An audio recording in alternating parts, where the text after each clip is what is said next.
Cognitive behavioural therapy. Like మన థాట్స్తో మన life mould చేసుకోవచ్చు అనేది థెరపీ, అంతేనా? అంతే. సో పాజిటివ్ థాట్స్ ఎక్కువ కల్టివేట్ అయితే the most positivity will enter in to your life. Negative thoughts ఎక్కువ ఉంటే మీ జీవితంలోకి నెగిటివ్నెస్.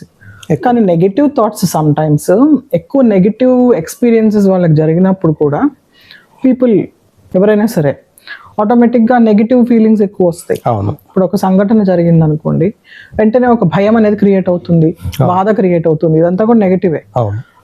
ఆ చైన్ని how this therapy breaks that chain?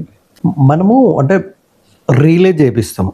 మీరు కొంతమంది చూస్తే వాళ్ళకి ఏదో ఒక నెగిటివ్ ఈవెంట్ అయి ఉంటుంది, దాన్ని వదులుకోరు వాళ్ళు.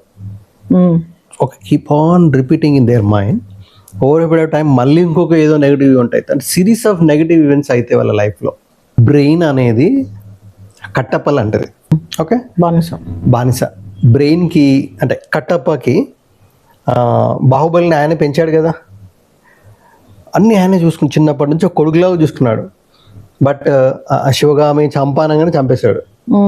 అప్పుడు మోరల్స్ ఎథిక్స్ ఏం రాలేదు. వచ్చాయా? రాలేదు. మన బ్రెయిన్ కూడా అంతే. మన బ్రెయిన్ మనల్ని చంపేస్తుంది.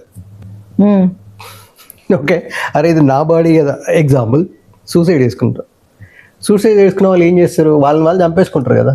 ఎట్లా చంపేసుకుంటారు? ఫస్ట్ థాటే కదా చెప్తుంది కదా, నువ్వు ఇది చెయ్యి అది చెయ్యి, అన్ని ఎక్విప్మెంట్స్ అన్ని జమ చేసుకుంటారు, then they will do. So ఎవరు చెప్పారు? బ్రెయినే చెప్పింది.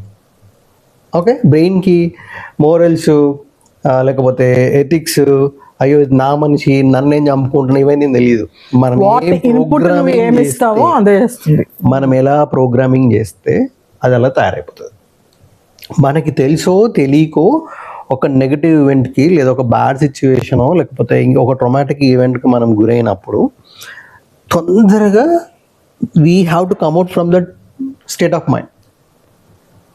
అది కనుక నేర్చుకోలేకపోతే మనం తెలియకుండానే ప్యాటర్న్స్ ఫామ్ అయిపోతాయి. అంతే, ఇంకా ఒక్కసారి ఫామ్ అయిందంటే అదే అలానే. సో మనం అలానే ఆలోచిస్తాం, మళ్ళీ అలానే అవుతుంది, మళ్ళీ జీవితం వేస్ట్ అనుకుంటాం, మళ్ళీ అట్లనే అయిపోతుంది. వీ మస్ట్ లెర్న్ అంటే how much pain have to take, how long, అది మనకి మనం డిఫైన్ చేసుకోవాలా. నో, ఈ ప్రాబ్లం నుంచి నేను ఇంకెక్కువ సఫర్ కావద్దు. You search opportunities.